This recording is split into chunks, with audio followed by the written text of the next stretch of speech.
എന്റെ പാടിയിൽ എന്റെ അയ്യങ്ങൾ ഇരുപത്തിരണ്ടത്ത് പാടിക്കുട്ടിനെ വളർത്താൻ ശ്രമം ചെയ്തിട്ടുണ്ട്. ഇത്രയെല്ലാം വാക്ക് പറഞ്ഞു. എന്നാൽ പാടിക്കുട്ടി ഉത്തമനാണ് ഉത്തരം മുട്ടുക.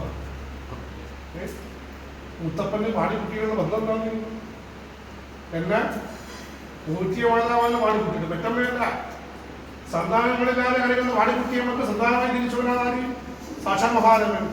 തിരുവൻകടവാകുന്ന കടവിന് തെരുത്തിക്കണ്ടാകുന്ന കടലിൽ സന്താനങ്ങളില്ലാതെ വ്യാഴവട്ടം പന്തീരാടക്കാലത്തോളം പന്തീരടങ്ങുന്ന വാടിക്കുട്ടിയമ്മക്ക് ഒടുവിൽ മനസ്താപം തോന്നി. പേറ്റുതൂവെന്ന വാങ്ങി നമുക്ക് ഇല്ലാതെ കണ്ടാലും എൻ്റെയൊന്ന് പാടാനും എൻ്റെ കയ്യിൽ പോറ്റാനും ഒരു മക്കളെ നമുക്ക് ദൈവം പ്രാർത്ഥനയുണ്ടായി.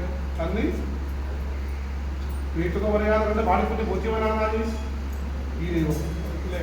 അന്ന് ഇല്ലം കയറുന്ന കാലം ആനപ്പാൽ കുതിരപ്പാൽ തന്നെ പാടിക്കുട്ടിയുടെ കഴിവളത്താൻ ശ്രമം ചെയ്തിട്ടുണ്ട്. അതുപോലെ ആനപ്പാലും കുതിരപ്പാലും നിങ്ങളുടെ കയ്യിൽ കണ്ടുവരാമില്ല ആവുക.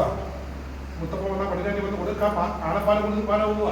പിന്നെന്താ നിങ്ങൾ കരുതിനി പശുവിൻ പാല് ഇല്ലേ കണ്ടത് കുടിക്കണ്ട.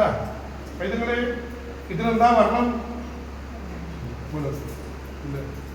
വെളുപ്പെന്ന് പറഞ്ഞാൽ സന്തോഷത്തിന്റെയും സമാധാനത്തിന്റെയും വർണ്ണമല്ലേ.